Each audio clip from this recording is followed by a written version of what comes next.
Upcat Math Reviewer number 3 and 4. So, screenshot nyo muna or i-post nyo. Try nyo sagutan bago panoodin ang solution ko. Okay, so let's start with number 3. What is the slope of the line containing 0.01 and 0.68? So, kailangan alam lang natin yung formula ng slope. Napaka-simple ng problem na ito kapag alam nyo yung formula ng slope. So, ang symbol ng slope ay m. So, m is equal to y sub 2 minus y sub 1 over x sub 2 minus x sub 1. Okay, so i-assign natin itong 0, 1. Ito yung gagamitin nating x sub 1, y sub 1. Ang 6, 8 naman, ito yung gamitin nating x sub 2, y sub 2. Okay, so tapos, by direct substitution na lang. Y sub 2 ay 8, nilat natin yan na 8, minus yung y sub 1, ito naman yung y sub 1, 1. And then x sub 2 ay itong 6, so we have 6, minus ang x sub 1 ay 0. Okay, simplify lang natin, 8 minus 1 is 7, and then 6 minus 0 is 6. So yun ang slope natin, 7 over 6, letter A ang tamang sagot. Okay? So next, number 4. So burahin muna natin ito para gamitin natin yung space sa taas. Number 4, if A equals 3C minus 4, equation number 1, so equation number 1, and then B is equal to 2 times 3, quantity 3 minus C, so ito yung equation number 2. What is 3B? So what is 3B? So lagyan lang natin ng 3 ito. What is 3B expressed in terms of A? Kailangan itong equation number 2, ma-express natin in terms of A. Para magawa yan, itong C, kailangan palitan natin itong letter C ng A. Nagagawin natin yon, kukunin natin sa equation number 1. Okay? Ibig sabihin, solve natin. Solve A in equation number 1. So solve natin ng A dito. A is equal to, or isolve natin pala yung C. 3C minus 4. So baliktad ito. Solve C dapat para ma-express natin in terms of A itong equation number 2 natin. So solve C lang tayo dito. So tanggalin natin itong negative 4. Kailangan C yung matitira. So add 4 muna tayo to both sides. Add 4 to both sides. So 0 na ito. So we have A plus 4. A plus 4 is equal to 3C. And then divide natin both sides by 3. Okay, so divide both sides by 3. Ito na yung value ng C. So itong value ng C na A plus 4 over 3, isa-substitute lang natin yan dito sa equation number 2. Yan yung value ng C, substitute natin dito sa C. Okay?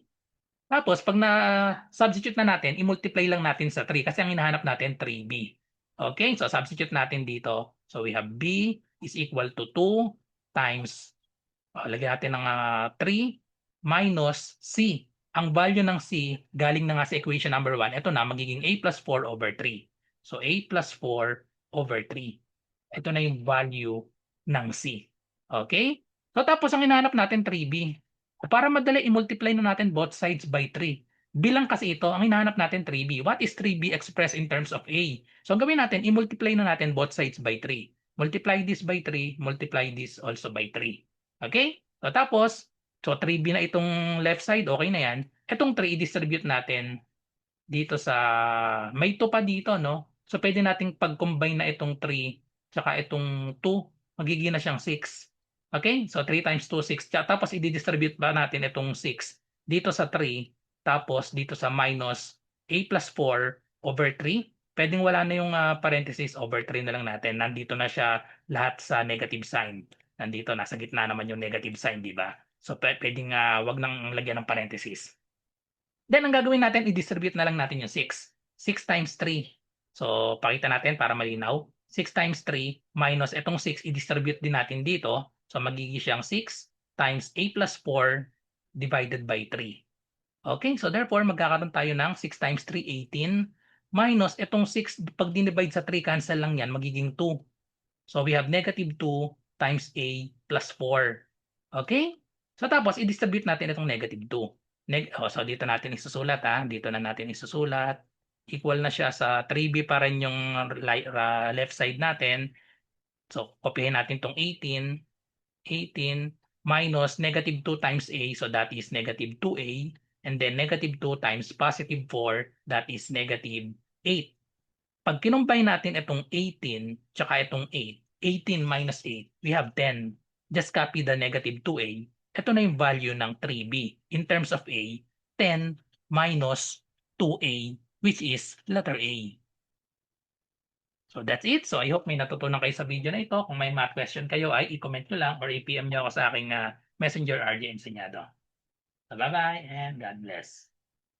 Para po sa mga naghahanap ng murang math review, mapa fire officer exam man yan, or UPCAT review or college entrance test, or civil service exam, meron po akong offer na math review, 99 lang po lahat yan. Yung tatlo.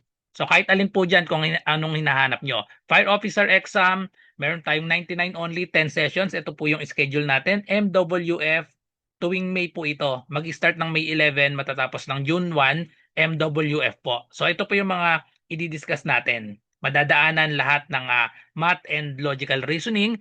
Tapos meron din po tayong Google Forms reviewer sa ibang subject. Meron din tayong GCN exclusive FB group para sa only replay ng past session. So ang reviewer ko po ay Google Forms. May mga mock test din. Wala po tayong PDF, Google Forms lang po. Okay? So 99 lang po yan, all in na yan, 10 days tayo ng math review. Para sa fire officer po yan. Tapos sa UPCAT naman, June ko naman ito gaganapin, MWF din, 7 to 9 p.m. din, June 8 hanggang June 29 naman po ito. So 10 days na math review. Meron din tayong Google Forms reviewer sa ibang subject, may mock test din po, and then may exclusive FB group din po. So June po yan, yung UPCAT. Tapos ang civil service exam naman, wala pa akong nakalagay na schedule dito, pero buong July po to, MWF din, 10 sessions din. Ganon din po, meron tayong Google Forms reviewer sa ibang subject, may mock test, at may exclusive FB group. So naghahanap ka ng math review, alin man dyan sa tatlo, mag-PM lang po kayo sa akin.